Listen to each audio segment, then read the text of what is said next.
Hi everyone. Welcome to this guide on formative and summative feedback. Now these are really important terms to understand for university lecturers, but I also teach this to our practice educators who are supporting our students when they're out in clinical practice. So really it's relevant no matter what type of teaching you're doing.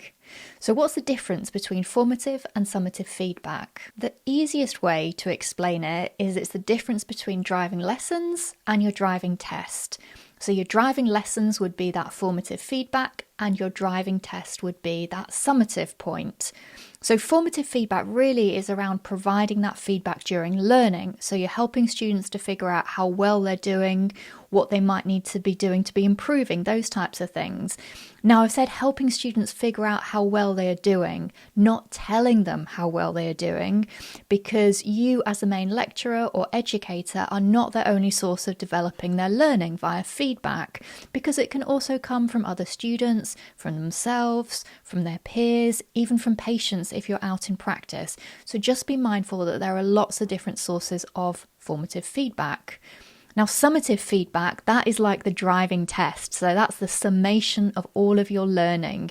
It's that feedback after learning. So it's informing students how well they've learnt what it was they were supposed to have learnt. Feedback can be a really powerful tool, but we need to use it wisely. And the reason I say that is because feedback can be really emotive. If I was to ask you to think of a time when you had received some feedback and why that stuck with you, then I don't know, maybe you're going to think of something positive, but myself, I often probably think of the more negative times when I've received feedback. So an example for me, when I was starting my PhD, you're learning to write at a totally different level. And I'd put my heart and soul into this first piece of writing that I'd done. And I sent it to my PhD supervisors for feedback, thinking, oh, this is going to be really great. And then it came back and it was covered in red comments, like absolutely everywhere. And my heart sank, and it's really stuck with me, that feedback. Now, the feedback was actually really helpful, but it was emotive because I'd put so much into that piece of work. So there was a development process that I had to go through with doing my PhD that actually feedback is a really good thing. And now I've learned it does really raise the quality of my writing, etc. But I say that just to share how personal our experiences of feedback can be and how memorable they are. And often I get stuck with the negatives being more memorable because those negatives get stuck. And it's because of this quote, I think, where it says the mind is like Velcro for negative experiences and Teflon for positive ones. So you can tell me 10 amazing things I've done and they will just float right off me. And then there's that one area that I need to be improving on, and that's what really gets stuck with me. So that's why I think we have to be really careful with how we're providing and constructing feedback for our students. Let's talk a little bit more about what I mean with formative feedback. So it can take lots of different forms. So it might be that you have weekly quizzes you would do with your students and then they get feedback on how well they've done with that. It might be that you facilitate a class discussion and so you're kind of guiding some of the answers and giving them feedback as they respond to those different things. It might be that a student submits a piece of written work and you give them some written feedback on that. It might be that they do a presentation and then you give them feedback on their presentation skills about what went really well and what they need to be working on next time. So formative feedback can take lots of different forms, but it's all about helping the students develop their learning so that they can build on those skills in preparation for leading up to a summative assessment point. A key thing with formative feedback is that students need to feel free to admit those errors so they're not hiding them from you. So if they think any of that feedback is going to be used towards their final grade, it will cause them to hide the errors and they won't want to share them with you, and then it's really difficult to give them feedback. And we also need to remember what I was saying about how personal feedback is. So I've been doing research tutorials recently where students can bring their work and in real time we'll look at that writing together And I'll say, okay, well, do more of this and change a little bit of that, and this would make it better.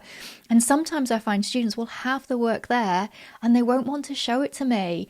And I think it's because it can be really painful to get feedback on the work. And the students that do, I just think they're so brave for doing that. And it's really important they do. And I say to them, by getting this feedback, I can up your grade for you. And some will feel comfortable to share it and others won't. And that's something I'm continuing to work on as part of my teaching practice, to try and help students feel as comfortable as possible with getting that feedback. But I understand it's painful, isn't it, sometimes to receive feedback on things. The other challenge I have is when I'm doing feedback in class. So you don't necessarily want to say something to discourage a student if they've been brave enough to share their opinion on something. And it's really hard because in that situation I'm like, oh, but I want to correct and I want to give some feedback because I want to help you develop your learning, but I also don't want to shoot you down and make you feel really discouraged. So really there's two things going on there. One, I want students to be brave enough to show me their errors, but to do that without feeling like they're going to be ridiculed or it's going to count towards their final grade or, anything negative from it. And two, I also need to learn how to correct them in the way that's nice so that they can get that feedback to be improving their learning, but they don't feel shot down in the process. I've learned to overcome some of this by saying to students really publicly from the front of class and very regularly that I am so happy when they give it a go with answers, even if it's not 100% right. And then what I do if a student does share an answer, but it's not quite right, what I will respond with, that's a great attempt, or I can really see your thinking then, and then I'll try and open it out to others and say, can anyone build on that? Is there anything we can do to elaborate there? And through doing that, I'm trying to promote that positive learning environment where students do feel brave enough to respond. The other thing you can do is if you've got quite large cohorts where students are just not going to be brave enough to answer at all, use tools like online tools like Menti and ask them questions, because then students can submit their responses anonymously and you can give feedback from the front. So it corrects them in a way that is saving face for them. The other type of feedback you've got is summative feedback, and that's really the final verdict on a student's learning because it's that assessment at that endpoint and the feedback that you give with that, and it's often related to a grade that they're going to be getting for that particular module or assessment. Personally, I think providing summative feedback well is part of the craft of being a good teacher. And if I'm honest, I probably worry every time I mark that I'm being too subjective, even though I'm using a rubric and working within strict grading boundaries or a marking criteria. And I think in all honesty, that's just the insecure part of me, because I know when I step back and I go through that moderation process and someone else cross-checks my work, I'm like, oh no, the grading is right, the feedback is okay. But I think it takes a long time to develop that skill.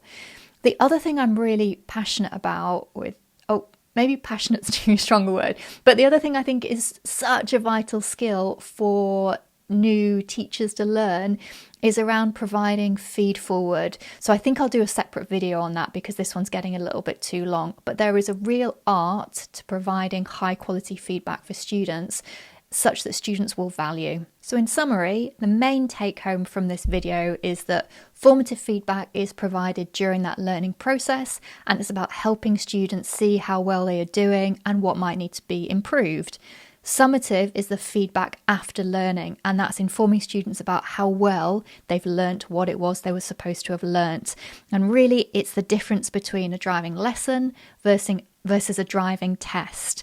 And it's so important. Students must know which type of feedback is being given, because they will either hide their errors or they will be comfortable to be sharing their errors so that they can develop their learning. Thanks for watching. I hope it's been helpful, and please don't forget to like, subscribe and share for more tips on effective teaching strategies. See you in another video.